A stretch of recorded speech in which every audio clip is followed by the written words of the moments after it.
Thank you, Lloyd!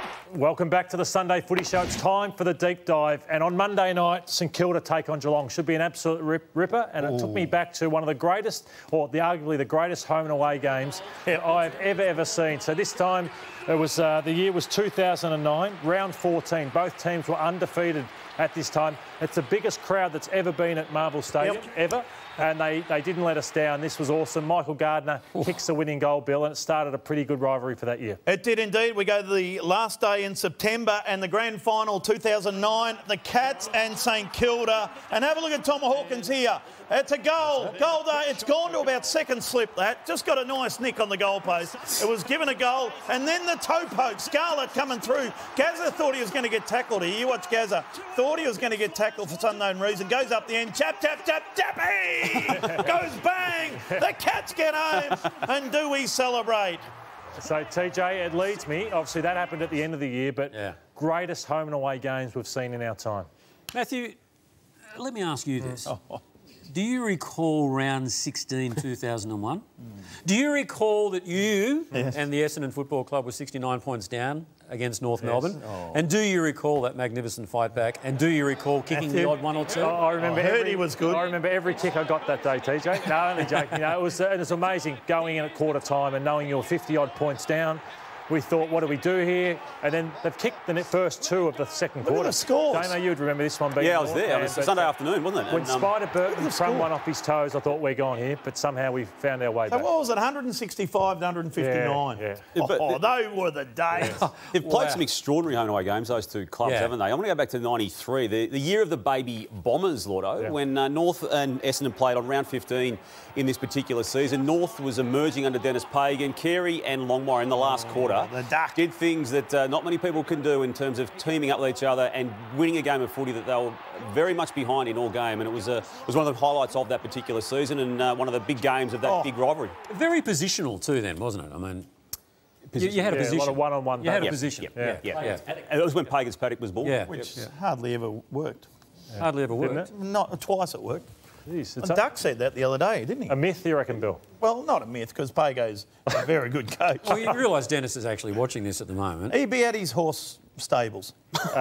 The other game that's played, Melbourne played North Melbourne today, and it took me back to one of my first games that I watched of Todd Goldstein. It was his 13th game. It was his breakout game against Melbourne. Todd Goldstein kicked 5, and I thought, who's this bloke? I talking about him, basketball background and all these sorts of things, and now he's been a late starter to football.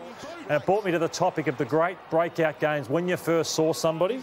And I don't think there's ever been one bigger than the one I'm about to show when Chris Judd took on the great Brisbane Lions team. Watch some of these highlights. Look at the pace. The Roadrunner there. This is, if only he didn't get, he had an unbelievable career, Judd, but if he didn't get the groins and all that sort of thing, the commentators, Brownie, they're laughing during this at what he was doing on this day against Brisbane, where he kicked 5 goals at the Gabba.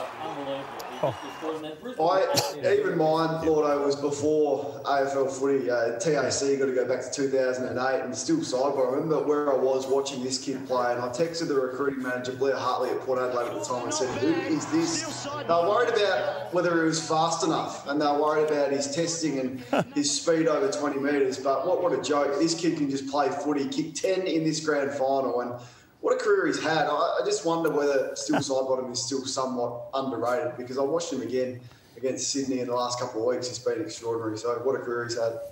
He has indeed. Would have had a couple of scotches after that good 10 goals. Brendan Favola. Brendan Favola, this was a New Year's Eve game. Remember this? Yep. Look at Fev here. He kicked, what, 12, I think it was. And, like, I know it was only kind of it wasn't a for points game or anything. 12, though, isn't it? 12 is 12. Doesn't matter if it's in the backyard at Mum's or wherever. Mel Michaels. On Mel Michaels. So this is Fev. We knew he was going to be a star, and he was. Yeah, I'll tell you what, Fev didn't miss when he was talking about the hubs either, did he? No, he didn't. Let's talk about Lance Franklin, TJ. Lance Franklin. This is his second game. He played against us, the Tigers, and I was standing behind him when he kicked this goal, left foot. He didn't kick a goal in his first game, but he kicked 3 goals in his second game. And just up the other end, they didn't get the win that day. So, you know. Sabotaging this segment. The other game is Adelaide play Collingwood coming up, and it just took me back to one of the great moments after the siren kicks and the tension at Footy Park on this night when Chris Tarrant kicked one after the siren.